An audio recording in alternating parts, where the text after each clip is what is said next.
प्यारे बच्चों, good morning, Radhe Radhe, सुप्रभात। मैं पीएस सर और प्रत्येक दिन सुबह डेली करंट अफेयर क्लास लेकर आता हूं जो आपके एग्ज़ाम बेस्ड और करंट बेस्ड पर आधारित होता है। परंतु कुछ टेक्निकल प्रॉब्लम के कारण मैं लाइव नहीं जा सकता हूं क्योंकि डिजिटल बोर्ड ख़राब हो गया है। आप सभी को पेन टैब के माध्यम पढ़ाने के कष्ट करेंगे तक यह ठीक नहीं होता है। तब तक यह इस क्लास से आप जुड़ जाइए, लाइक कर दीजिए, कमेंट कर दीजिए और अपने दोस्तों के बीच इसे अधिक से अधिक शेयर करिए। शेयर करिए। तो इसलिए और हम डेली करेंट अफेयर क्लास के अंतर्गत सबसे पहले हम मोटिवेशन कोट के बारे में हम बात करते हैं। तो आज का मोटिवेशन कोट है, उम्र थका नहीं सकती और ठोकरें गिरा नहीं सकती, और अगर जिद हो जीतने की तो हार भी हरा नहीं सकती। तो प्यारे बच्चों, आपने जो भी लक्ष्य निर्धारित किया हुआ है उस लक्ष्य के प्रति ईमानदारी पूर्वक कार्य करते रहिए, और जिस व्यक्ति के अंदर जिद है तो वह अपने लक्ष्य तक जरूर ही पहुंच सकता है, परंतु समय लगेगा। परंतु असफलता से सीख लेकर आगे बढ़ते रहिए और आप अपने मंजिल तक जरूर पहुंचेंगे। और इस क्लास के पीडीएफ को आप सार संग्रह टेलीग्राम चैनल से फ्री में डाउनलोड कर सकते हैं, जो आपके एग्ज़ाम की दृष्टि से वेरी वेरी इम्पोर्टेंट है। तो प्यारे बच्चों, हम आज के पहले क्वेश्चन के बारे में हम बात करें तो आज का पहला क्वेश्चन है, यूपी के नए पुलिस महानिदेशक किसे नियुक्त किया गया है। तो यूपी के नए पुलिस महानिदेशक किसे नियुक्त किया गया है बच्चों?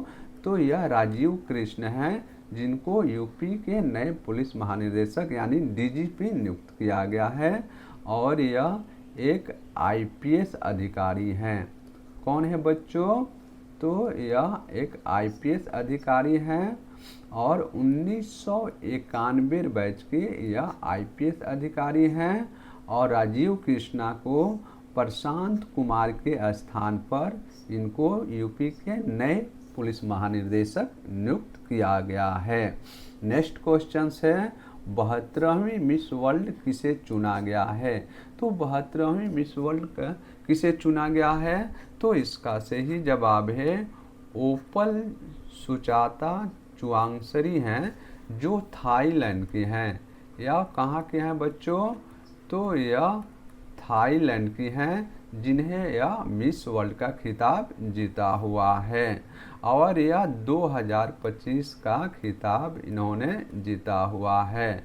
वहीं हम बात करें 2024 के बारे में, तो 2024 का खिताब क्रिस्टीना प्रिजकोवा हैं, उन्होंने जीता था, और इन्होंने ओपल सुचाता चुआंगसरी को ताज पहनाकर सम्मानित किया हुआ है।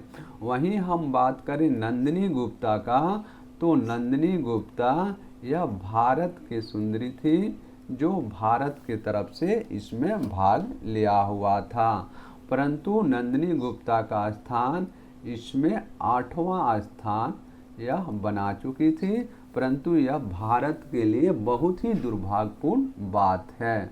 तो इस क्वेश्चन का सही जवाब होगा ऑप्शन ए।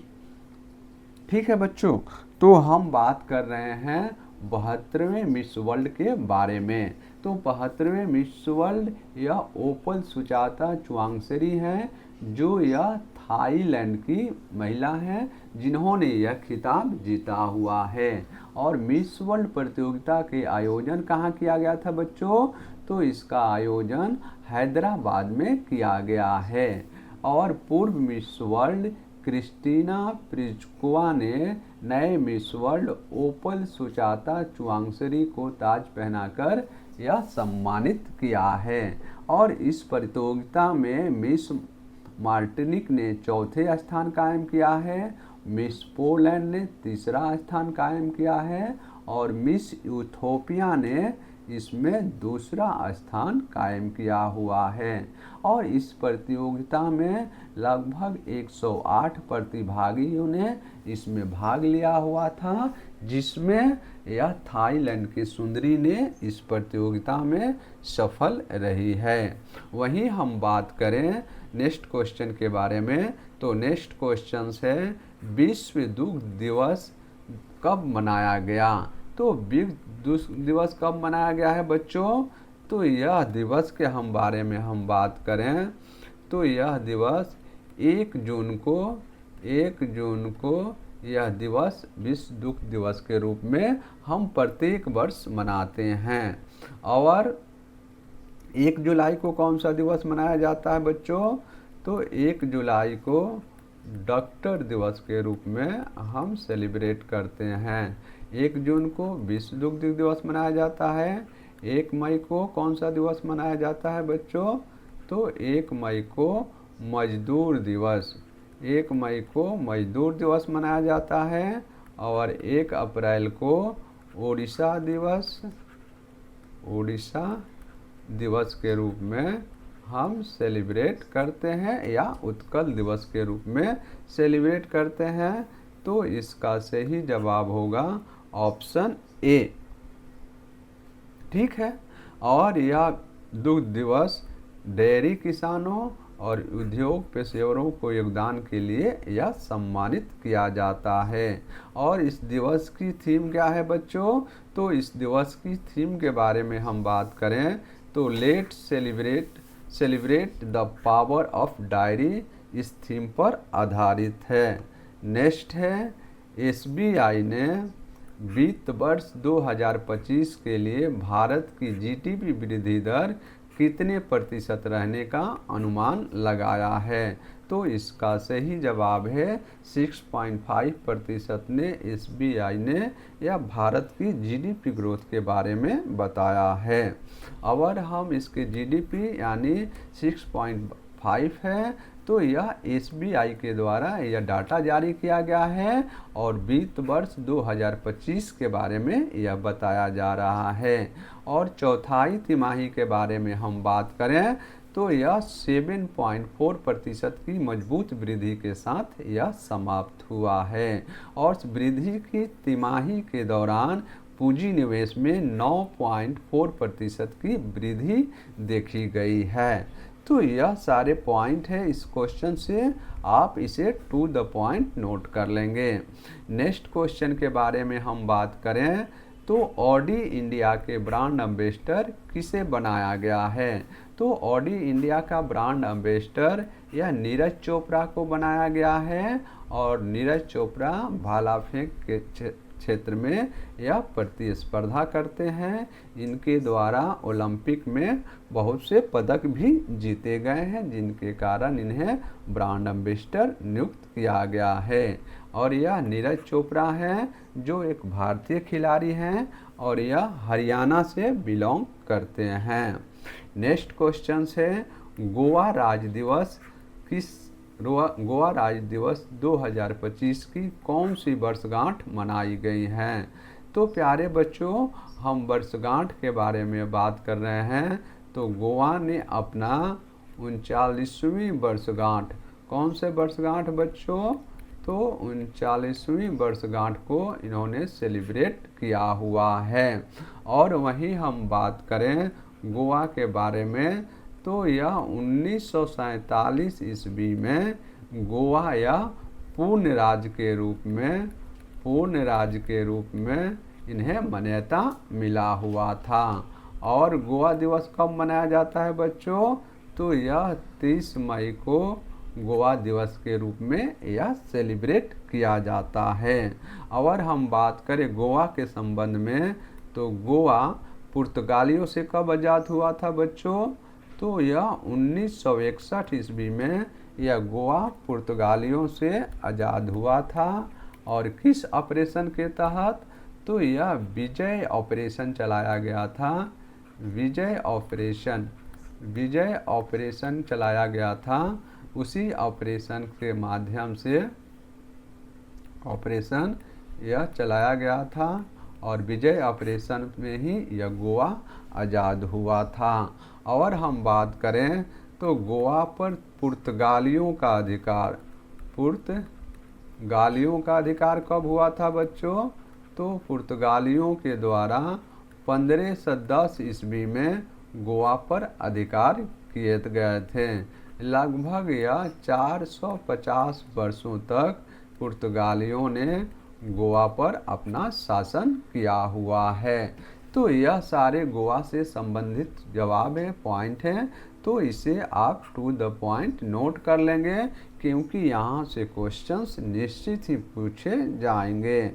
नेक्स्ट क्वेश्चंस है, भ्रामक विज्ञापनों और दवाओं के दुष्प्रभाव जैसे मुद्दों के समाधान के लिए आयुष सुरक्षा पोर्टल का शुभारंभ किसने किया हुआ है?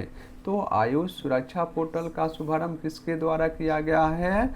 तो यह प्रताप राव रेड्डी हैं, प्रताप राव जाधव के द्वारा इसका शुभारंभ किया गया है। नेक्स्ट क्वेश्चन है, 11वें ब्रिक्स संसदीय मंच में भारतीय संसदीय प्रतिनिधि मंडल का नेतृत्व किसके द्वारा किया जाएगा? तो 11वें ब्रिक्स संसदीय मंच में भारत के तरफ से ओम बिरला ने इसमें प्रतिनिधित्व किया है और भारत का अपना प्रतिनिधित्व ओम बिरला के द्वारा किया गया है। नेक्स्ट क्वेश्चन है, सागरी ला संवाद के 22वें संस्करण का आयोजन कहाँ किया गया है? तो यह सिंगापुर में इस संस्करण का आयोजन किया गया है और यह 22वें संस्करण का आयोजन सिंगापुर में किया गया है। नेक्स्ट क्वेश्चन है, दिव्यांगजनों को सशक्त बनाने के लिए आर्टिफिशियल इंटेलिजेंस पर कहाँ राष्ट्रीय सम्मेलन आयोजित किया गया है? तो इसका सही जवाब है बेंगलुरु में यह राष्ट्रीय सम्मेलन का आयोजन किया गया है और दिव्यांगजनों को सशक्त बनाने के लिए यह सम्मेलन आयोजित किया गया है। नेक्स्ट क्वेश्चन है, आर्थिक सहयोग और विकास संगठन यानी OECD की मंत्रिय स्तरीय परिषद की बैठक कहाँ आयोजित किया गया है? तो इसका सही जवाब होगा फ्रांस में इसका आयोजन किया गया है और यह एक मंत्रिय परिषद बैठक था जिसमें OECD के मंत्रिमंडल के सदस्य इसमें शामिल हुए थे। नेक्स्ट क्वेश्चन है, पुणे में भारत की पहली कृषि हैकाथॉन का उद्घाटन किसने किया हुआ है? तो पहली कृषि हैकाथॉन का उद्घाटन कहाँ पर किया गया है बच्चों? तो यह पुणे में किया गया है और किसके द्वारा किया गया है? तो यह अजीत पवार के द्वारा इस हैकाथॉन का उद्घाटन किया गया है। और यह हैकाथॉन किससे संबंधित है बच्चों? तो यह हैकाथॉन कृषि से संबंधित है और कृषि से संबंधित मुद्दों पर इसमें चर्चा किया गया है। नेक्स्ट क्वेश्चन है, भारतीय वायुसेना ने दक्षिणी वायु कमान में AOC इन C का पदभार किसने संभाला है? तो इसका सही जवाब है मनीष खन्ना ने इसका पदभार संभाला हुआ है। नेक्स्ट क्वेश्चन है, पश्चिम बंगाल में सेंट्रल फोरेंसिक साइंस लेबोरेटरी यानी CFSL कोलकाता के नए भवन में उद्घाटन किसके द्वारा किया गया है? तो केंद्रीय मंत्री गृह अमित शाह के द्वारा इस फोरेंसिक साइंस लेबोरेटरी का उद्घाटन किया गया है। और कहाँ किया गया है बच्चों? तो कोलकाता में इसका उद्घाटन किया गया है।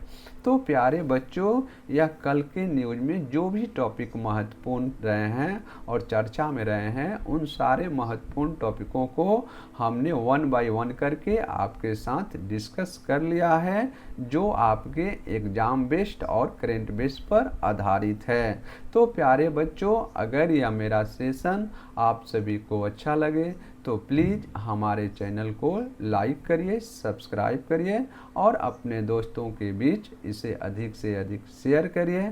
तब तक मिलते हैं नेक्स्ट सेशन में। खुश रहिए, मस्त रहिए और पढ़ते रहिए।